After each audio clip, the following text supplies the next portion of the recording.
বলছে যে রূপের কথা শুনলে কত যোগী যজ্ঞ ভুলে যায়, যে রূপের কথা শুনলে কত মুনির মন উতলে ওঠে, এমনকি সে জগৎ ভুলে যায়। বলছে আরো সহজ ভাষায় বলতে গেলে কি বলতে হয় জানো? হরি বল আসতে।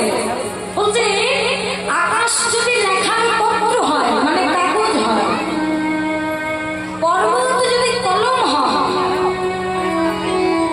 সমুদ্রের জল যদি কলমের কালি হয়, আর গণেশের মতো যদি কেউ লেখক হয়, তথাপি আমার গৌর রূপের কথা গুণের কথা বর্ণনা করে শেষ করা সম্ভব নয়। এবার আপনারা বলুন, তাহলে আমার মতো এক অধমার পক্ষে কি সম্ভব যে রূপ গুণ সেই কথা আমি বর্ণনা করব? সম্ভব নয়। কিন্তু শাস্ত্রে আবার বলছে মুখম করতে বাঁচলা পঙ্গুলম হয়তে গ্রীম যত পাতা মহানন্দে পরমানন্দময়।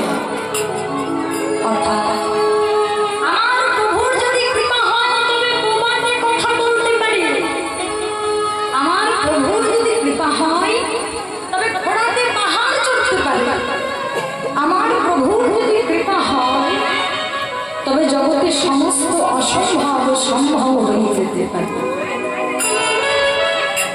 আমার মতো অধমা মূর্খ বিপ্রিয়া পারি না তার রূপের কথা গুণের কথা গাইতে, কিন্তু প্রভুর যদি কৃপা হয় আর আপনাদের মতো ভক্তের চরণ ধরে যদি আমি আমার মস্তকে আশীর্বাদ স্বরূপ পাই, তাহলে আমার মতো এক অধমা কীর্তনিয়াও পারে তার রূপের কথা গুণের কথা কিঞ্চিৎ বর্ণনা করতে। নিতাই গৌর হরি বল। তাই সেই প্রভুর স্মরণ লইয়া আর আপনাদের চরণধূলি মস্তকে ধারণ করে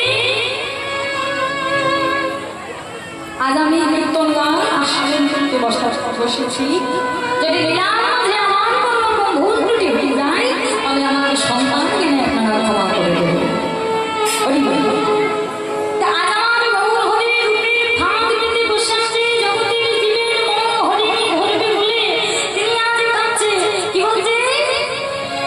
কাঁদতে কাঁদতে বলছে আজ আমি কানগুলো হারাইয়া উপেক্ষে অভিমানের বসে আজ আমি কানগুলো ধন হারিয়ে ফেলেছি। এ কথা কেন বলছে? ওই যে বললাম রাধা কৃষ্ণ মিলিত স্বরূপ আমার গৌর সুন্দর। রাধারানী মান করতে গিয়ে কৃষ্ণ ধন হারিয়ে ফেলেছে, তাই সেই রাধা ভাবের উদয় হয়েছে এবং সেই রাধা ভাবের উদয় নিয়ে গৌর হরি আজ রাধা রানীর মতো হয়ে গিয়ে বলছে যে অভিমানের বসে আমি আমার কানুন ধন হারিয়ে ফেলেছি।